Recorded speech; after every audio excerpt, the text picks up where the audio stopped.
Boa tarde, colega Rafaeli. É um prazer estar nos recebendo aqui no escritório da Defensoria Pública em Brasília. E gostaria que tu me contasse um pouco da tua história como defensor.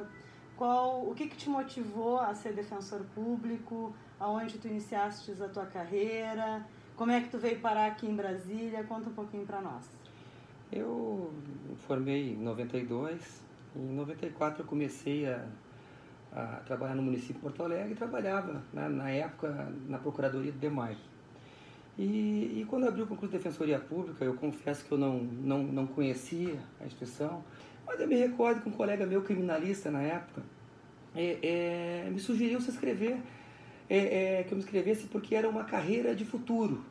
Então, nós, como tenho certeza que tu também, Juliana, muitos do primeiro concurso, nós entramos na Defensoria Pública acreditando, né, nessa ideia de carreira de futuro e com o passar do tempo, nós acabamos nos envolvendo e nos apaixonando. Isso foi a coisa mais maravilhosa da nossa caminhada. Em 2013 eu assumi a Defensoria, minha primeira comarca foi Uruguaiana. E eu me lembro que o Dr. Schitz, que me deu posse na época, ele havia me dito que eu ia para Encantado. Eu morava em Porto Alegre e tal. Encantado, eu não precisaria nem me mudar. Eu poderia trabalhar Encantado, indo diariamente, 100 quilômetros de Porto Alegre. E a doutora Nora, na época corregedora, ela disse, não, nós precisamos de um homem uruguaiano. E lá fui eu para Uruguaiana. Eu nunca tinha andado 600 quilômetros de carro. Eu acho que o máximo que eu tinha ido era até Florianópolis. E fiquei, né, sozinho 6 meses em Uruguaiana, que eu me recordo. Eu tinha a primeira, a segunda vara do crime, execução penal e mais 3 varas cíveis. Me conta como é que foram os teus júris itinerantes. O júri itinerante foi uma experiência que marcou muito minha vida. Eu me lembro que depois de Uruguaiana, eu fui para Caxias. Fiquei 2 anos em Caxias. Devo ter feito uns 100 e poucos júris em Caxias.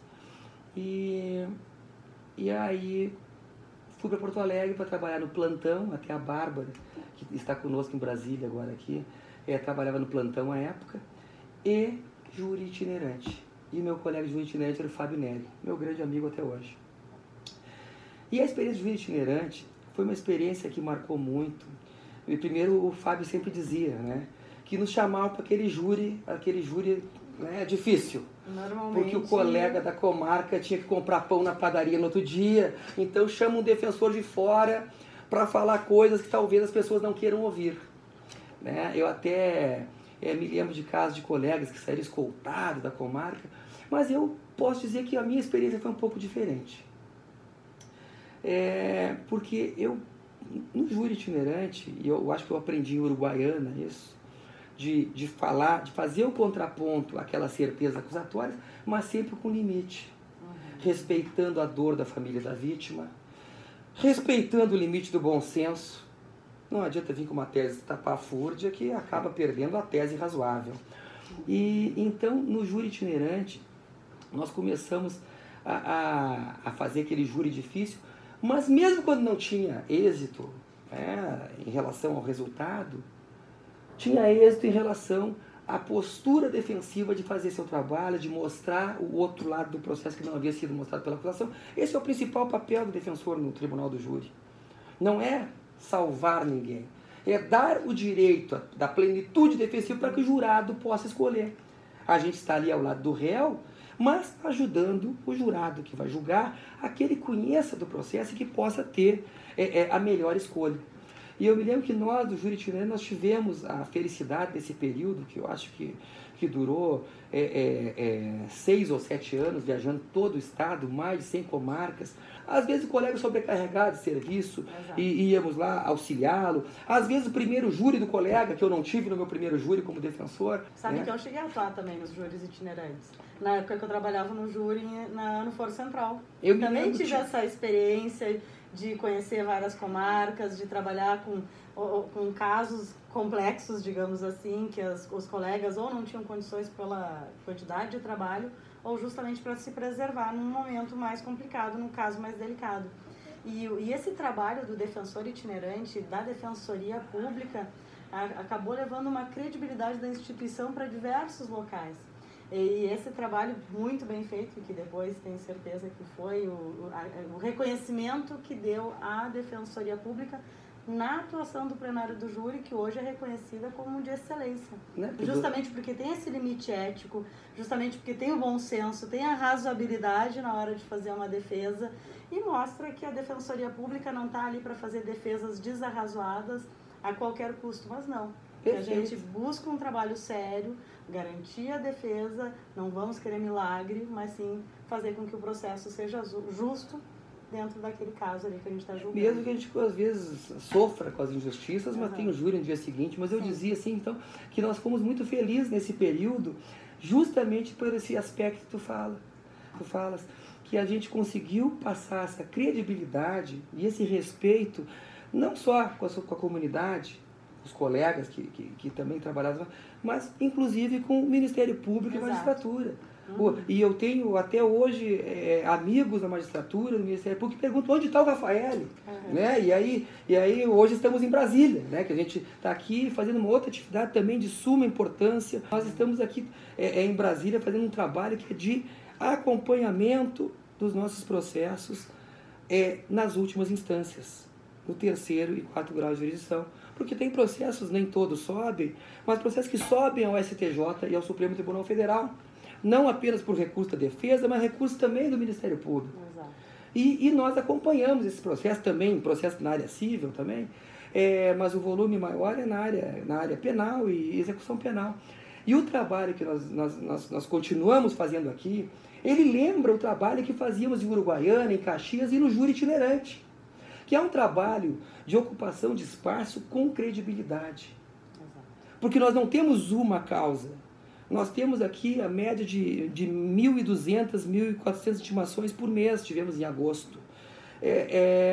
Então nós não podemos vir com uma tese, com recurso desarrazoado e querer despachar com o ministro e convencê-lo que temos razão, quando nós temos mais milhares de processos para, com questões tão ou mais importantes. Então o que se faz aqui em Brasília hoje?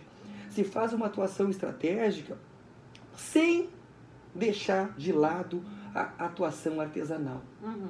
E por que eu digo isso? Eu digo que primeiro eu faço a atuação artesanal, que é examinar o processo, que a maioria é processo eletrônico aqui, a decisão, examinar no caso concreto se estão julgando o mesmo caso. Já tive casos de estar com uma decisão que não tem nada a ver com o processo. Isso aí é pela demandas repetitivas, pelo volume de trabalho do judiciário, assessores. A Defensoria Pública também pode, porventura, ter uma impetração que não é bem o caso concreto.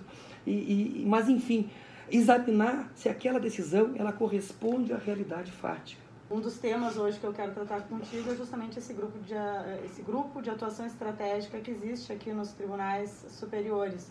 Gostaria que tu falasse um pouco como é que nasceu isso, como é que está sendo desenvolvido esse trabalho de atuação estratégica e como é que isso funciona em relação a outras defensorias públicas que também têm escritório aqui em Brasília. A ideia inicial era saber se as mesmas teses discutidas no estado de São Paulo e no Distrito Federal eram também discutidas no Rio Grande do Sul.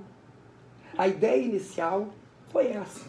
E, a partir disso, buscar, ainda de uma forma informal, uma uniformidade de estratégia defensiva. Algum tempo depois veio a colega do Rio de Janeiro, a Thaís também, defensora brilhante, fez um belíssimo trabalho aqui, e ela começou a filtrar os processos do Rio de Janeiro, que tinham, às vezes, características que poderiam ser comuns a outras defensorias públicas. E ela criamos um grupo de WhatsApp e botava no grupo, temos hoje uma audiência com o ministro tal sobre tal tema, sobre clemência. Que júri, toda a defensoria faz, clemência, questão de absolvição no 3º quesito, ou 4º quesito. Se a absolvição esse tema, como é um tema comum, nos interessa, vamos lá, vamos. E começamos a ir de gabinete em gabinete. Então nós começamos a fazer essa luta ainda em processos não repetitivos ou de repercussão geral. A Bacia do Rio de Janeiro, que tinha uma tese comum a todas as defensorias públicas, e a ideia era de que a união faz a força. E isso aí começou a funcionar. Os ministros todos passaram a nos conhecer, começaram a conhecer aquela ideia de grupo. Sim. E quando é que surgiu a necessidade de formalizar o GAERTS? Mas esse trabalho de formiguinha, que é ir nos gabinetes, quando tem alguma tese que tenha, né, plausibilidade, não vai lá querer, né, coisas impossíveis. Então, essa preocupação com os processos de repercussão geral e repetida, que eu já tinha os meus, eu digo, não, eu vou cuidar dos meus. Uhum. Mas tinha alguns processos que não eram da Defensoria do Rio Grande do Sul, Defensoria de São Paulo, e aí, mas diziam respeito a temas importantes para nossos assistidos. Uhum. E aí surgiu a ideia de formalizar o GAERTS, num acordo de cooperação entre os defensores gerais, sim, para que o Estado se habilitasse em nome de todos. E também a ideia, não só da necessidade, mas a ideia de a união faz a força e da potencial já existente à época, resistência a que se admitisse as defensorias estaduais quando já existia a Defensoria da União para atuar em processos que não fosse de nenhuma defensoria estadual. Então a ideia do GAERTS, ela surgiu da nossa necessidade de ocupar esses espaços para participar, demandas agora não mais subjetivas, mas objetivas, que nos afetariam para poder dar nossa contribuição na solução das ações repetitivas de repercussão geral e também, além da nossa contribuição, ocupar o espaço das defensorias públicas estaduais de uma forma que não gerasse a resistência entre os ministros. E fomos a São Paulo, fizemos um encontro em São Paulo na época. Então se fez algo bem elaborado, e eu me lembro ainda na gestão do Nilton, e chegamos, né, já na gestão do Cristiano, quando nós conseguimos a assinatura dos defensores gerais. Eu me recordo, estava ainda a Thaís aqui, eu digo, Thaís, estão todos aqui. Eles estavam na sede do DF aqui, chamei o pessoal, pegamos a papelada embaixo do braço e fomos nós lá para a reunião do CONDEG e aí fizemos a assinatura, tudo combinado, né, com os defensores gerais, cada um com os seus, e aí fizemos a solenidade e tal. Então, essa ideia de grupo, ela tem sido exitosa. A ideia de defensoria pública, ela continua sendo, e deve ser cada vez mais de resistência. De resistência àquele senso comum de que injustiças não acontecem. Se está preso, alguma coisa fez. Às vezes não. E às vezes um sistema carcerário que não ressocializa, que alicia para facções criminosas, com um custo altíssimo de 2, 3 mil reais por mês, por preso, e as pessoas sendo presas antecipadamente, quando poderiam prestar serviço comunitário, quando evidentemente não é caso, né? Não se fala aqui de casos de crimes graves, porque esses casos de substituição de pena corporal é para casos que permitem isso na forma da lei. Sim. Rafael, quero agradecer então essa entrevista.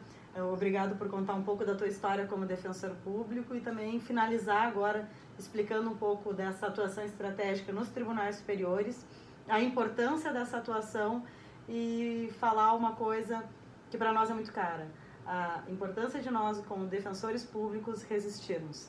Nós como defensores públicos e apaixonados pelo que fazemos, precisamos resistir e resistir bravamente, mesmo diante de todas as dificuldades que a gente muitas vezes enfrenta na nossa atuação. Então, muito obrigada. Tenho certeza que foi um prazer e vai ser um prazer para todos aqui conhecer um pouco mais do teu trabalho. Eu que agradeço. E sucesso na gestão, Julia. Sabe que eu desejo. E sempre estamos juntos. Obrigada.